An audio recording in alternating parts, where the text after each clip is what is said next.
মালয়েশিয়ার কলিং যে কেন খুলছে না, মালয়েশিয়ার কলিং যে কেন বন্ধ হয়ে আছে, সেটার বিস্তারিত আমি আপনাদেরকে শোনাচ্ছি।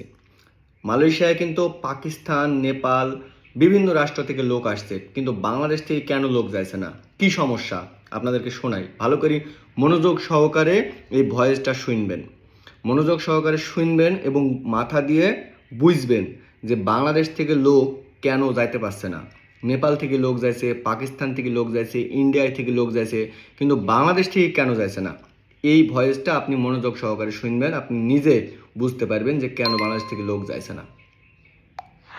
আমি যেটা কইরা শুনেন, মালয়েশিয়ার সরকারে যেভাবে চায় এইভাবে যদি মনে করেন আপনার বাংলাদেশের সরকার কাজ করে, তাহলে মালয়েশিয়ার বাজার খুলবো, আর নাইলে খুলবো না।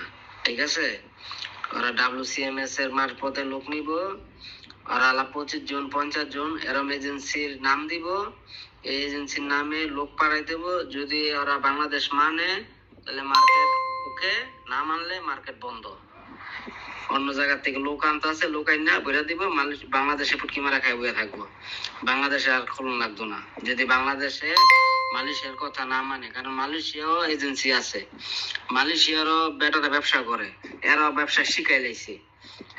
এখন মন মতন এই এজেন্সি দিয়ে কাম করাইলে বাজার খুলে দিব, আর মালয়েশিয়ার মন মতন যদি এজেন্সি সিলেক্ট না করে তাহলে বাজার বন্ধ হয়ে গেল, বাজার আর খোলা হইব না।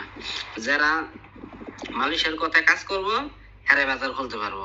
ওই আমলিগ সরকারি ভালো ছিল, ওর কথা লোক পাঠাতেছে, লোক দরকার, লোক যাইব, বাজার নষ্ট করে লাভ নাই গিয়া।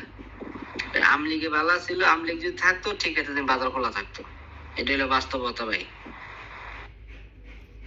কি বুঝতে পারিছেন আসলে ঘাপলাটা কোন জায়গাটায়, সমস্যাটা কোন জায়গাটায়? আশা করি আপডেটের অপেক্ষায় আছি।